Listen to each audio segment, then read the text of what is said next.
इन 3 महीनों में 80 करोड़ गरीबों की थाली तक राशन, दाल पहुंचाने का काम हुआ।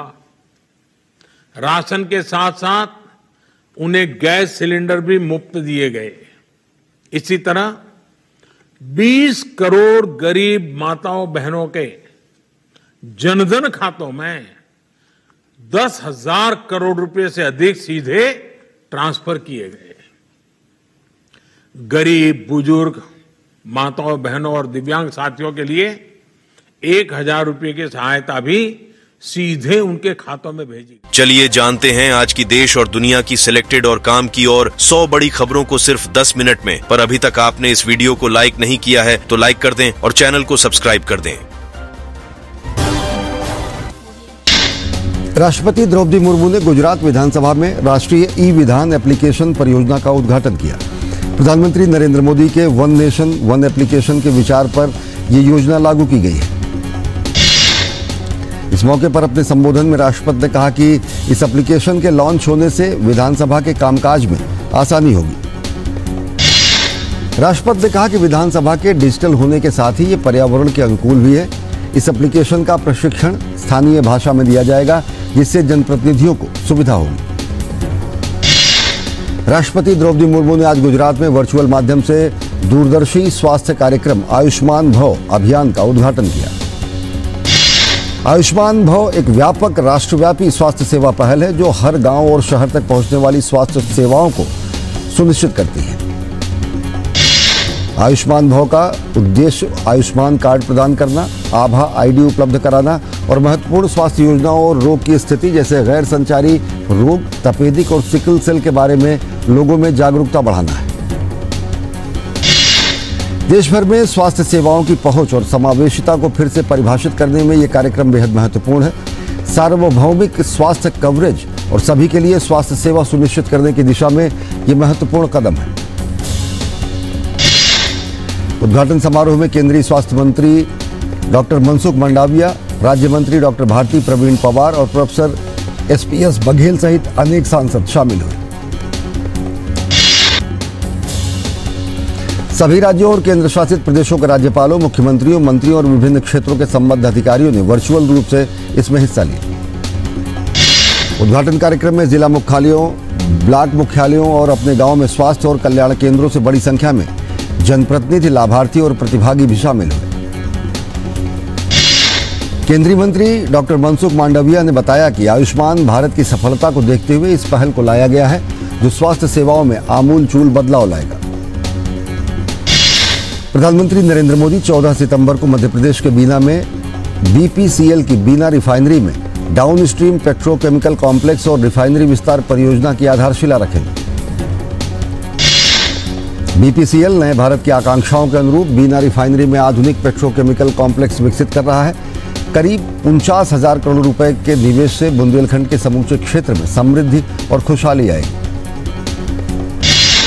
इस रिफाइनरी के अंतर्गत बीना रिफाइनरी की क्षमता बढ़ाकर 110 लाख मीट्रिक टन प्रति वर्ष करना है। ये परियोजना अगले 5 वर्षों में पूरी होगी। केंद्र सरकार समाज के निचले स्तर के कामगारों के लिए PM विश्वकर्मा योजना लेकर आ रही है। 17 सितंबर को प्रधानमंत्री नरेंद्र मोदी इस योजना का शुभारंभ करेंगे। योजना का उद्देश्य परंपरागत कारीगरों और शिल्पकारों को आर्थिक लाभ देकर उन्हें स्वावलंबी बनाना है। उत्तर प्रदेश के गोंडा में जहां कामगार विश्वकर्मा सम्मान योजना को सराहना कर रहे हैं, तो वहीं उन्हें उम्मीद है कि इस योजना से उनके व्यवसाय को मजबूती मिलेगी। PM विश्वकर्मा योजना के तहत कारीगरों और शिल्पकारों को प्रधानमंत्री विश्वकर्मा प्रमाण पत्र और पहचान पत्र के माध्यम से मान्यता प्रदान की जाएगी। योजना का उद्देश्य कारीगरों और शिल्पकारों के उत्पादों और सेवाओं की पहुंच के साथ साथ गुणवत्ता में सुधार सुनिश्चित करना है, ताकि कारीगर और शिल्पकार घरेलू और वैश्विक मूल्य श्रृंखला से जुड़ सके। दोस्तों, मुख्य समाचार में आगे बढ़ने से पहले आज के क्विज कॉन्टेस्ट का सवाल, जिसमें आप आसान से सवाल का जवाब देकर अपने जनरल नॉलेज को बढ़ा सकते हैं। आज का सवाल है, भारत की पहली महिला राज्यपाल कौन थी? सवाल का जवाब नीचे कमेंट बॉक्स में लिखें और साथ में अपना और अपने शहर का नाम भी लिखें। सही जवाब देने वाले लकी विजेता को चैनल की तरफ से मिलेगा एक शानदार उपहार। तो जानते हैं अगली बड़ी खबर क्या निकल के आ रही है।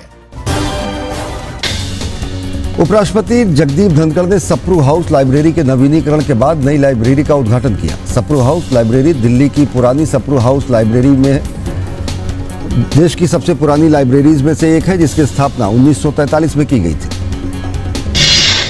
तेज बहादुर सप्रू के नाम पर बनी ये लाइब्रेरी देश की आधुनिकतम लाइब्रेरी है, जहां अंतर्राष्ट्रीय संबंधों पर पुस्तकों और जर्नल्स की विस्तृत श्रृंखला है।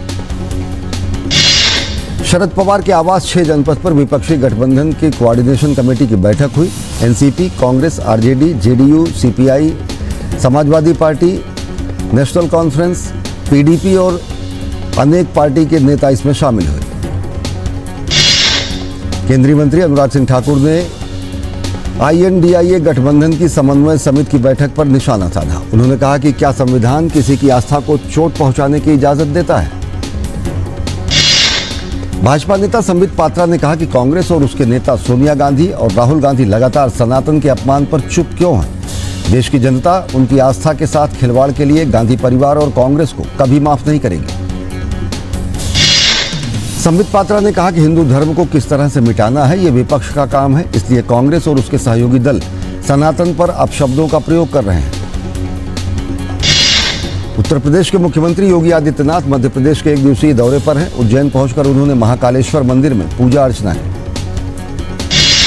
समाजवादी पार्टी के नेता आजम खान से जुड़े कई परिसरों पर IT की छापेमारी पर सपा प्रमुख अखिलेश यादव ने ट्वीट किया। उन्होंने उत्तर प्रदेश के उप मुख्यमंत्री केशव प्रसाद मौर्य ने इस ट्वीट पर पलटवार भी किया।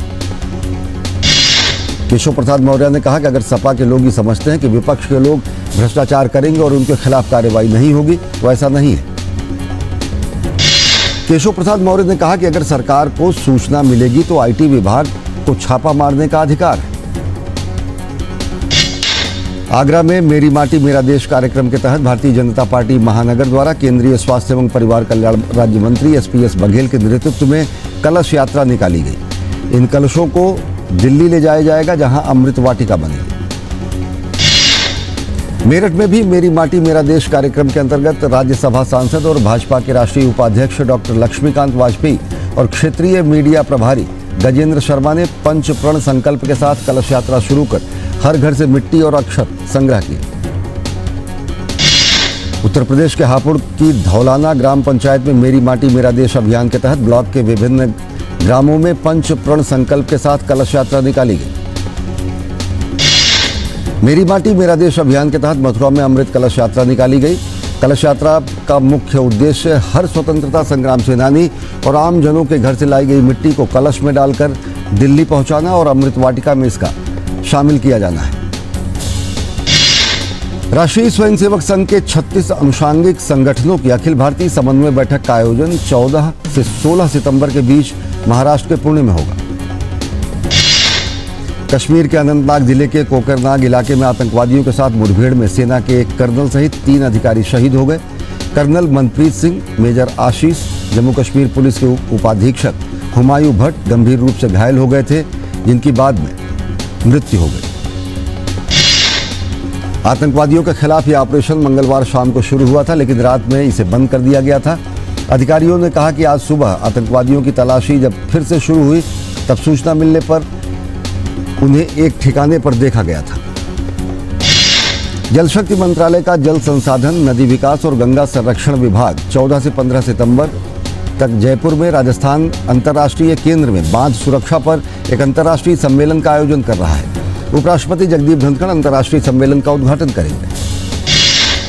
भारतीय सांस्कृतिक संबंध परिषद ICCR बिहार के नालंदा विश्वविद्यालय में 15 सितंबर को एक दिवसीय वैशाली लोकतंत्र महोत्सव का आयोजन करेगी। केंद्र ने उच्चतम न्यायालय को आज बताया कि मध्यस्थम और 16 अधिनियम 1996 में प्रस्तावित सुधार के लिए परामर्श प्रक्रिया जारी है। इस पर न्यायालय ने मध्यस्थों से नियुक्ति और इससे जुड़े मुद्दों पर सुनवाई स्थगित कर दी है। केंद्र सरकार की ओर से पेश अटॉर्नी जनरल R वेंकट रमणी ने उच्चतम न्यायालय को बताया कि देश में मध्यस्थम कानून के संबंध में केंद्र द्वारा गठित विशेषज्ञ समिति का कार्यकाल बढ़ा दिया गया है और समिति की रिपोर्ट अब नवंबर के शुरुआत में आने की उम्मीद है। उच्चतम न्यायालय ने आज गृह मंत्रालय को आपराधिक मामलों में पुलिसकर्मियों की मीडिया ब्रीफिंग के बारे में विस्तृत नियमावली तैयार करने का निर्देश दिया। उच्चतम न्यायालय ने राष्ट्रीय राजधानी में पटाखों के निर्माण, भंडारण, बिक्री और फोड़ने पर व्यापक प्रतिबंध लगाने संबंधी दिल्ली सरकार के आदेश पर हस्तक्षेप करने से इनकार कर दिया। भाजपा सांसद मनोज तिवारी ने बताया कि अदालत द्वारा हरित पटाखे फोड़े जाने की अनुमति देने के बावजूद पटाखों पर पूर्ण प्रतिबंध लगाया गया है। आंध्र प्रदेश उच्च न्यायालय ने राज्य के अपराध जांच विभाग की उस याचिका में कार्रवाई पर 18 सितंबर तक के लिए रोक लगा दी, जिसमें करोड़ों रुपए के कथित कौशल विकास निगम घोटाला मामले में सीआईडी ने तेलुगु देशम पार्टी के प्रमुख चंद्रबाबू नायडू को हिरासत में लेने की मांग की है। उच्च न्यायालय नायडू की याचिका पर सुनवाई कर रहा है। नायडू ने याचिका में उनके खिलाफ दर्ज प्राथमिकी को रद्द करने का अनुरोध किया था। उच्च न्यायालय ने अगली सुनवाई 19 सितंबर को तय की है।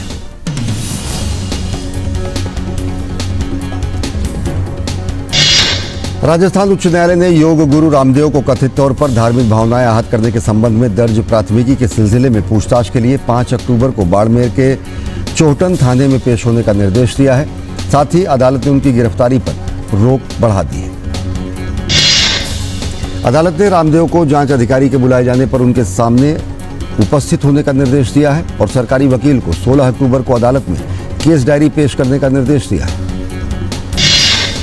दिल्ली उच्च न्यायालय ने विश्वविद्यालय अनुदान आयोग यानी यूजीसी को एक हलफनामा देकर स्पष्ट करने को कहा है कि केंद्रीय विश्वविद्यालयों में 5 साल के विधि पाठ्यक्रमों में दाखिले के लिए सीयूईटी अनिवार्य है या नहीं। स्पेन में भारतीय राजदूत दिनेश के पटनायक ने भारतीय वायुसेना के पहले भारतीय C-295 मिलने पर खुशी जताई। उन्होंने बताया कि ये रक्षा क्षेत्र में मेक इन इंडिया में मददगार साबित होगा। दिल्ली मेट्रो रेल कॉरपोरेशन और भारत इलेक्ट्रॉनिक्स लिमिटेड ने स्वदेशी संचार आधारित ट्रेन नियंत्रण प्रणाली विकसित करने के लिए एक MOU पर हस्ताक्षर किए।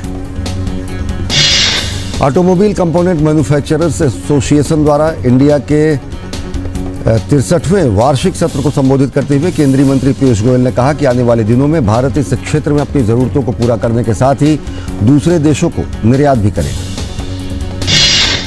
सत्र को संबोधित करते हुए पीयूष गोयल ने बताया कि एलन मस्क की इलेक्ट्रॉनिक व्हीकल कंपनी टेस्ला ने इस साल भारत से करीब 15.76 हजार करोड़ के ऑटो पार्ट्स खरीदने के लक्ष्य रखे हैं।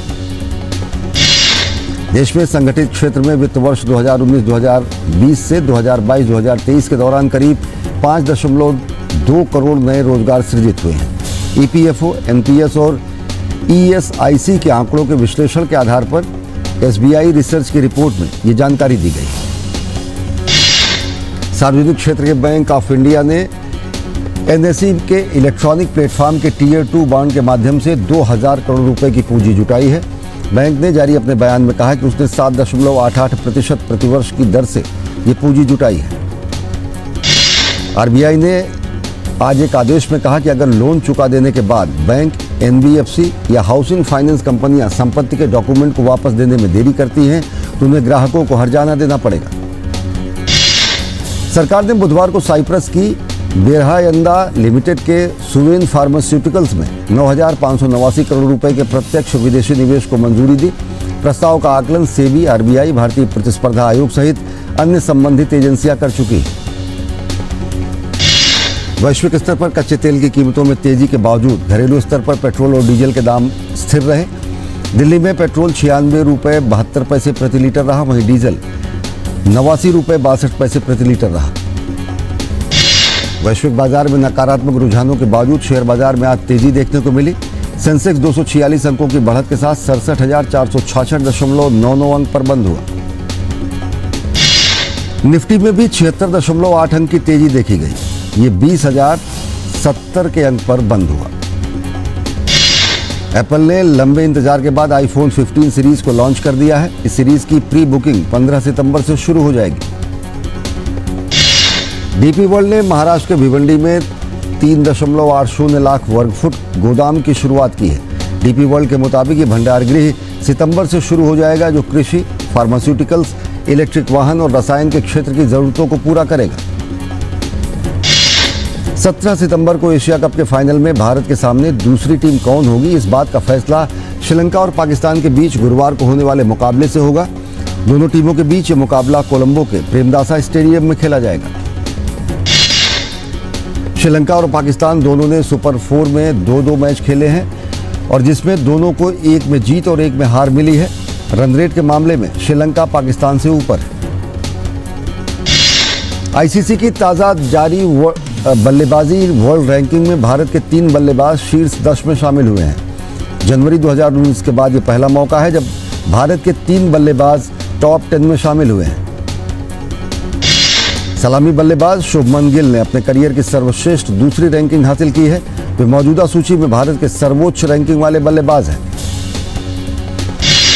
रोहित शर्मा, विराट कोहली को भी 2-2 स्थान का फायदा हुआ है। रोहित शर्मा 8वें स्थान पर और रोहित शर्मा ने पाकिस्तान और श्रीलंका के खिलाफ खेले गए मुकाबले में अर्धशतक लगाया था।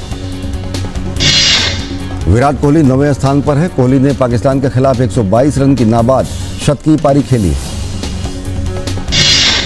भारत की तनीषा क्रास्टो और अश्विनी पोनप्पा की जोड़ी ने हांगकांग ओपन बैडमिंटन प्रतियोगिता के महिला युगल प्री क्वार्टर फाइनल में प्रवेश कर लिया है। महिलाओं की एशियाई चैंपियंस ट्रॉफी के कार्यक्रमों की घोषणा हो गई है। चैंपियंस ट्रॉफी 27 अक्टूबर से 5 नवंबर तक होगी। टूर्नामेंट में भारत के अलावा दक्षिण कोरिया, मलेशिया, थाईलैंड, जापान और चीन की टीमें हिस्सा लेंगी। टूर्नामेंट की शुरुआत मलेशिया में और जापान के बीच होने वाले मैच के साथ होगी, जबकि भारत का सामना पहले दिन थाईलैंड से होगा। यूरो 2024 के मेजबान देश जर्मनी ने एक दोस्ताना मैच में फ्रांस को 2-1 से हरा दिया और लगातार अपने हार के सिलसिले को भी तोड़ दिया। फुटबॉल विश्व कप 2026 के क्वालिफाइंग में अर्जेंटीना ने बोलीविया को 3-0 से हराया। विश्व कप क्वालिफाइंग मुकाबले में उसने दूसरी जीत दर्ज की है। ब्राजील ने भी पेरू को 1-0 से हराकर विश्व कप क्वालिफाइंग 2026 में अपनी दूसरी जीत दर्ज की। इससे पहले टीम ने बोलीविया को मात दी थी। अभिनेत्री भूमि पेडनेकर की film thank you for coming Toronto film festival में गाला स्क्रीनिंग प्रीमियर के तहत दिखाई जाने वाली पहली भारतीय फीचर फिल्म बनी है। अभिनेता शाहरुख खान की फिल्म जवान ने वर्ल्ड वाइड 600 करोड़ रुपए की कमाई कर ली है। भारत में फिल्म का कारोबार 300 करोड़ रुपए से पार हो गया है। अभिनेता सलमान खान ने फुकरे 3 का गाना फुकरे वे में पुलकित सम्राट की डांस की तारीफ की है। फुकरे 3 28 सितंबर को सिनेमाघरों में रिलीज होगी। अभिनेता प्रभास की film Salaar the ceasefire की रिलीज डेट आगे बढ़ा दी गई है। पहले यह फिल्म 28 सितंबर को रिलीज होने वाली थी। फ्रीडम फाइटर जतीन नाथ मुखोपाध्याय पर आधारित फिल्म बाघा जतीन का हिंदी टीजर लॉन्च हो गया है। देव अधिकारी अभिनीत यह फिल्म 20 अक्टूबर को रिलीज होगी। डिज्नी प्लस हॉटस्टार ने अपनी अपकमिंग फिल्म तुमसे ना हो पाएगा का ट्रेलर रिलीज कर दिया है। फिल्म 29 सितंबर को हॉटस्टार पर स्ट्रीम होगी। बॉलीवुड अभिनेत्री सान्या मल्होत्रा ने अभिनेता शाहिद कपूर और दिग्गज अभिनेत्री तब्बू के साथ काम करने की इच्छा जताई है। सान्या हाल ही में फिल्म जवान में नजर आई हैं। फिल्म परदेस से बॉलीवुड में कदम रखने वाली एक्ट्रेस महिमा चौधरी का आज 50वां जन्मदिन है। महिमा का जन्म 13 सितंबर 1973 को पश्चिम बंगाल के दार्जिलिंग में हुआ। बेटे युग देवगन के बर्थडे पर अजय देवगन ने ऑफिशियल इंस्टाग्राम हैंडल पर एक लेटेस्ट तस्वीर शेयर की। इस फोटो में युग अपने पिता की गोद में सिर रखकर लेटे नजर आ रहे हैं।